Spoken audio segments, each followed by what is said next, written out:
world people. Anything person do na go talk. If person better for life, na go talk. If person no better for life, na go talk. Oh yeah, it's your baby girl, Charlotte Snow. Hello everyone, welcome back to my channel, Friday Charity TV. I greet you all with your time. If you haven't subscribed to this channel, what are you waiting for? Please hit the subscribe button, click the notification bell, so whenever I upload video, you would be notified. If you have subscribed already, God bless you, my people. Another tori don't come again, no. And I don't say anything, just the waka film. I go cause this sit down, cause shook my mouth, but today matter na about Chizzy Alice, our beautiful, talented actress. Wey be say if he act, oh my God, Chizzy Alice dey act for Africa. That's our beautiful actress. Now we want to talk about today, about her marriage and about her pregnancy. I don't know wetin dey worry our country people. I don't know wetin dey worry them.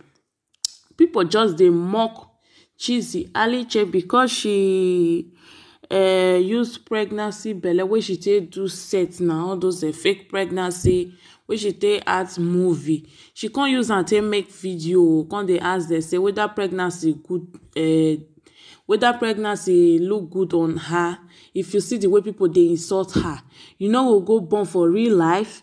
You know go born your own. You know go carry belle for real life. They use a set pregnancy till they show off. Like really? Like seriously? Who does that, my people? Who does that?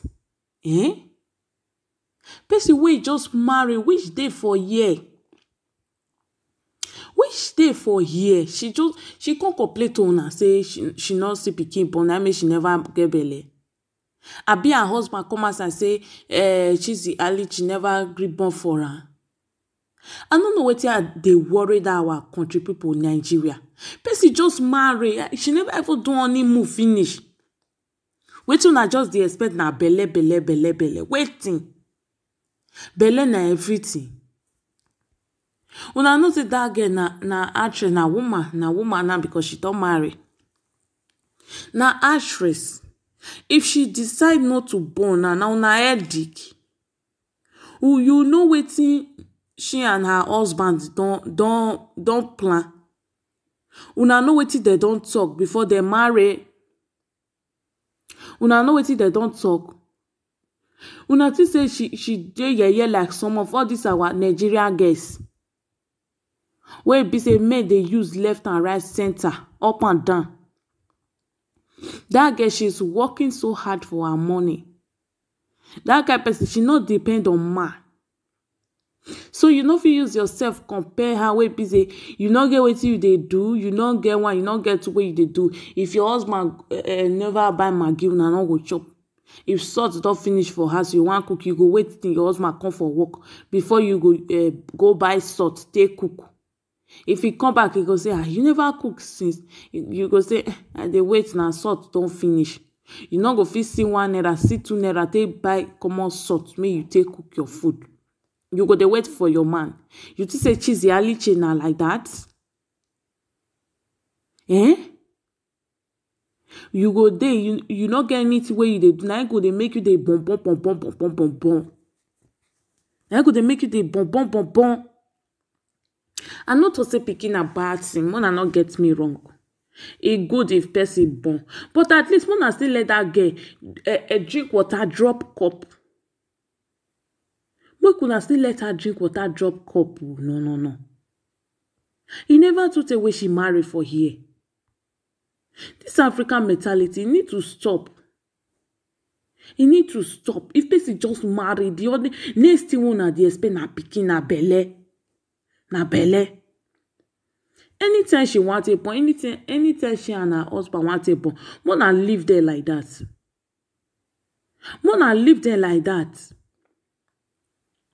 If quick born now, una go still talk.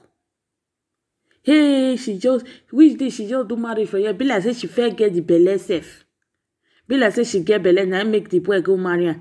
If to say she just as she just marry now, her belle your pump come outside say everybody just know say she get belle. Una go still talk. Be like say she fair get belle now make the man just marry her no. Which day she marry for you? When her belle just big like this. That means she don't fair get belle since now. I don't know what is they worry this our world people. Anything person do now go talk. If person better for life, una go talk. If person no better for life, una go talk. Which one una dey? See Mercy Johnson now when they born. Una dey complain say she dey bonbon. Una dey complain say she dey bonbon. Person wan just born her children once, make she rest. Una still dey complain. Mercy Johnson don still get belle again. Mercy Johnson don born again. Una still dey bully that one. You still go get belle.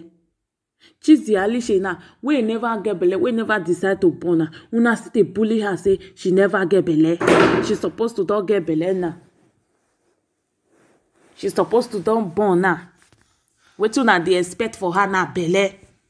Make she not dey show off. Make she go get belle for the one wey never ready to born her. Una dey bully her say she never, but the thing just pay me. The thing just pay me, eh? Una no know say small thing una will take person. That thing fit hurt person. Now they tell that girl that day now we dey big we fit do a Big Brother Naija. They bully her pikin. Pikin wey person just suffer born. Una dey say the pikin not fine. And now this pikin she dey hide since. Now this pikin she dey do this and since. And now this say as she show the pikin go be angel. That baby not fine enough.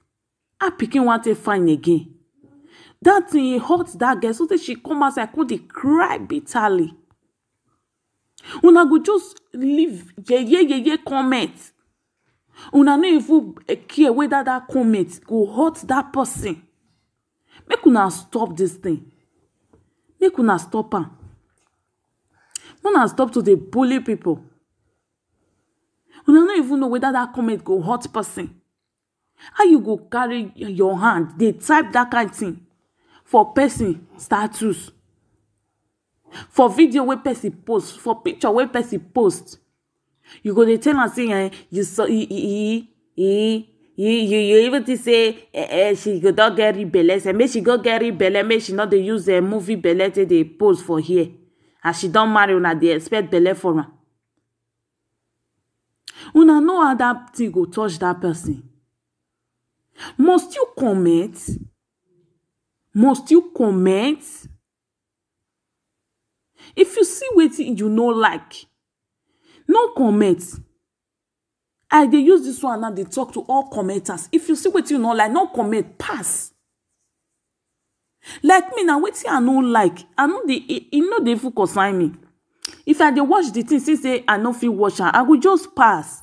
Then for me to come dey comment or come give thumbs down. I never want to give anybody thumbs down. If the person do maybe I dey watch wetin I no like, I go just pass for me to give thumbs down or to come comment bad comments. Because now effort now person make to make that video. Now effort now person make to snap that picture. Now effort now person make to create that post. Everybody must not appreciate your effort. I know that. I know that. But those one wey me not like, people still dey wey like am. So my people, make una stop this nonsense thing. So they bully people, they write bad comments. Which day she marry for year? Which day she marry? When are they expect pregnancy? Really? As she young marry, make she dey bonbon. If she still dey bonbon now go still dey talk. See Chizzy Alice, she just dey bonbon. See Mercy Johnson now, you matter never come up for una mouth today. Mr. Just dey bonbon. Everybody get their own life to live. Everybody get their own life to live. If you be the type wey dey bonbon always, you no concern Chizialiche. So make una stop to dey bully people for comment section, to dey talk words wey go hurt person. If you no like that thing, waka pass, carry dust your slippers, put am for your head and go. See you guys in my next video. Till I come your way next time. Remember your baby girl Friday Charity. Bye.